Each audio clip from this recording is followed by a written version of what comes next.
Between the Lines by Jodi Picoult and Samantha Van Leer. You've often heard about love stories where the two main characters come from different worlds and they overcome obstacles to be together. This story is truly different. First, let's meet Delilah. I'm weird. Everybody says so.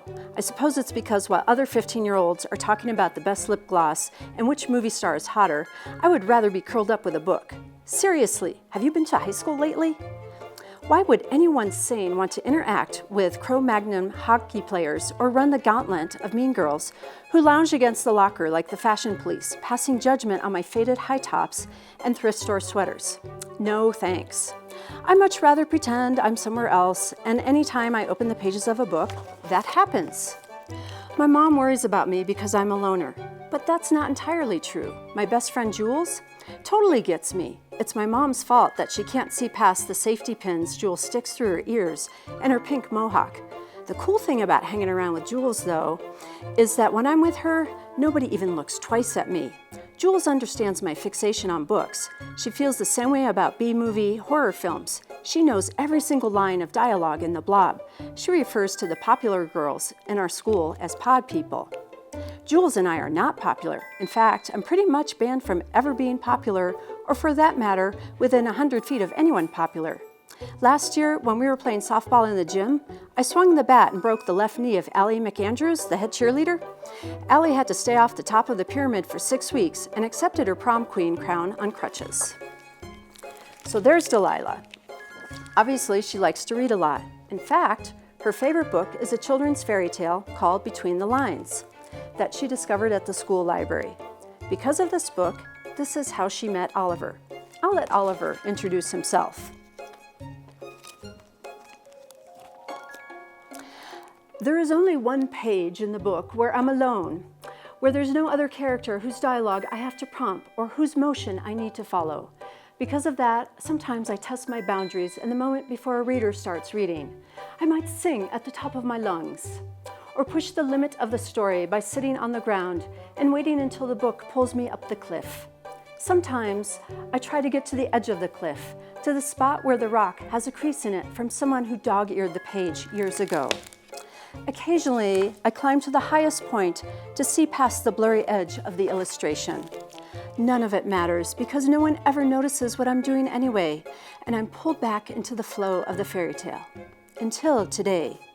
As soon as I realized that Delilah had noticed the chessboard in the sand, something that had nothing at all to do with the story, I started to wonder if maybe she might be the one who was able to notice other things that aren't part of the story, mainly me.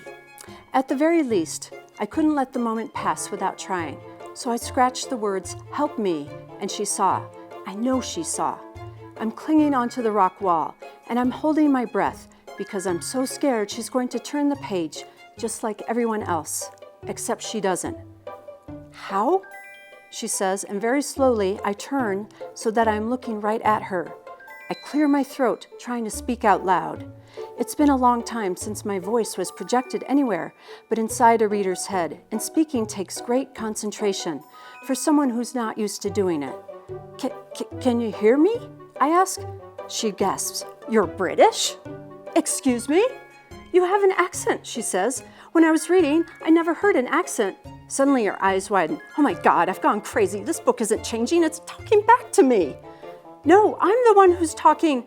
My heart is racing and my thoughts are coming fast and furious. This girl, this Delilah, has just answered my question. She heard me. She takes a deep breath. "Okay, Delilah, pull yourself together. Maybe you have a fever. This will all go away with a couple of Tylenol." She starts to close the book, and with all of my strength, I yell, "No, don't!" "You don't understand," she says. Her cheeks are flushed and her eyes are wild. "Characters in books aren't real." She smacked her forehead. "Why am I even explaining this out loud?" "Because I am real," I plead. "I am just as real as you are." I stare at her, and you're the only reader who's ever noticed. It turns out that when the pages of the book are closed, Oliver and the entire cast of characters live his or her own life. Oliver yearns to escape the plot he is in and the part he must play over and over, every time a person reads the book. For Delilah, besides hanging out with her best friend Jules and trying to avoid the mean girls, but now she is intrigued that she can see and communicate with Oliver outside of the storyline of the book he resides in. They feel a strong attraction to each other, and they want to hatch a plot to free Oliver from the book so he can emerge into Delilah's world. Can it be done? Find out in Read Between the Lines by Jodi Picoult and Samantha Van Leer.